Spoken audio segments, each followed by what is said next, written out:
Hi guys, my name is Bree, and today I'm going to be informing you about Erin Hansen.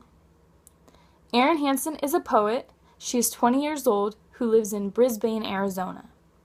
She was born in Phoenix, Arizona by her mother Susan and her father Michael. Michael and Susan got a divorce, and Susan moved Erin up to Dallas, Texas. Erin's mother met a new fella named Kyle. They became married and had another child when Erin was 6 years old. This child was a boy, and his name is Clayton, so Erin's half-brother. The marriage didn't last for very long. It's 10 to 11 years. They got divorced because of domestic violence. In some of the poems that Erin has created, it introduces how she felt during those times. Growing up, Erin was very self-conscious. She was always second-guessing herself, not very out in the open, wasn't open to make new friends or try new things. She was very closed and kept to herself, so she resorted to literature and art to relieve some of those feelings and stresses. She never knew what she wanted to be when she was growing up until she was introduced to literature, where she found lots and lots of positive aspects in that and ways to express how she was feeling to her mom or to the people around her or just to herself to get her thoughts and feelings out on a piece of paper. This helped her become more confident and independent as an individual. Erin has created a blog. It's called The Poetic Underground.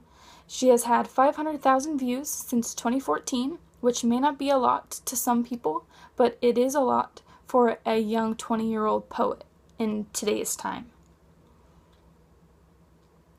She is very, very fast at responding to all comments on poems, and she has thousands and thousands of poems on her blog, and she's very good at commenting, responding to questions or thoughts or comments that help her give her ideas. She's always open to new ideas. For example, someone commented, what do you mean by magician believer? Do you literally believe in magic? And Erin responded with, the kind of magic I believe in is the mundane.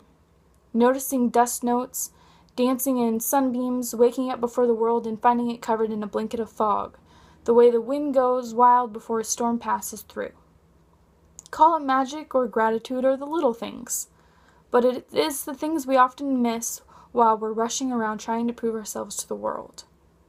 Here they are, the things that need no proof, that will still exist if not a single person in the world recognizes them. And I think that's magic. So she's very detailed and specific when she is talking to her fans or the people, her viewers, or the people that read her poems. She's very detailed and she really respects and honors that they take time out of their day to respond to her, ask her questions, or give her advice. She's very, very open and she enjoys that very much. The art that is created in her poems that is usually in the background is mostly created by her because she's very, very into art. And she uses pastels and acrylics and pencils and computers and all kinds of things. She uses all sorts of aspects of art. And she puts them in the back of her poetry.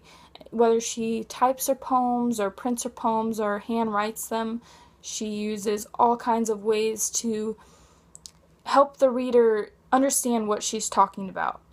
For example, in What If I Fall, Oh My Darling, What If You Fly poem, it looks as if it's written, and it's written in cursive, and the background is of wings as if flying.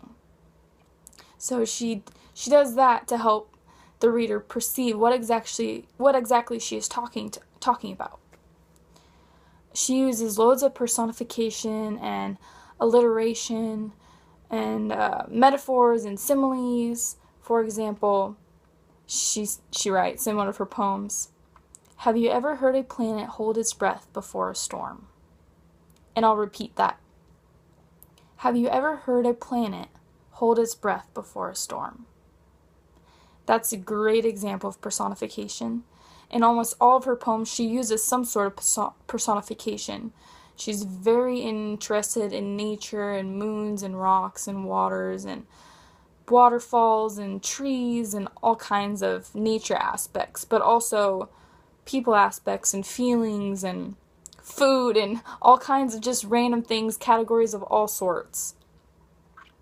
There is another example of a simile she used in one of her poems, and it goes, "You've got your stories pressed like flowers on notebook pages to be preserved." And I'll repeat that. You've got your stories pressed like flowers on notebook paper to be reserved. So that makes you think. What does that mean to you? And that's why her poetry is so strong, because she opens the door for you to see and perceive what that means to you by her not actually telling you what it means to her, but it has two sides. Her first book that she published is called The Poetic Underground. It has 4 out of 5 ratings, and it's an anthology of all poems that she's created from 2012 to 2014.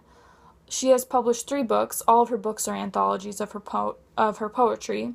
She's currently working on a 4th book right now, and it's a biography of her life and how she's come to the point where she is today and how she is so successful.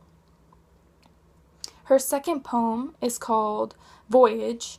It's from the poems that she's created from 2014, of January 2014 to November 2014, and that has 5 ratings.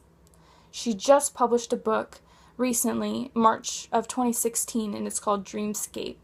And they're from poems from November 2015 to March 2016. And so currently she just published it. She hasn't had any ratings yet. But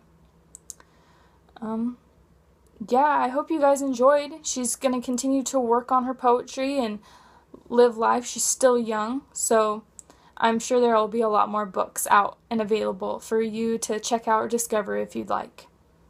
Thank you so much. I appreciate that you guys took time out of your day to listen to me, and I hope you have a good rest of your day. Bye!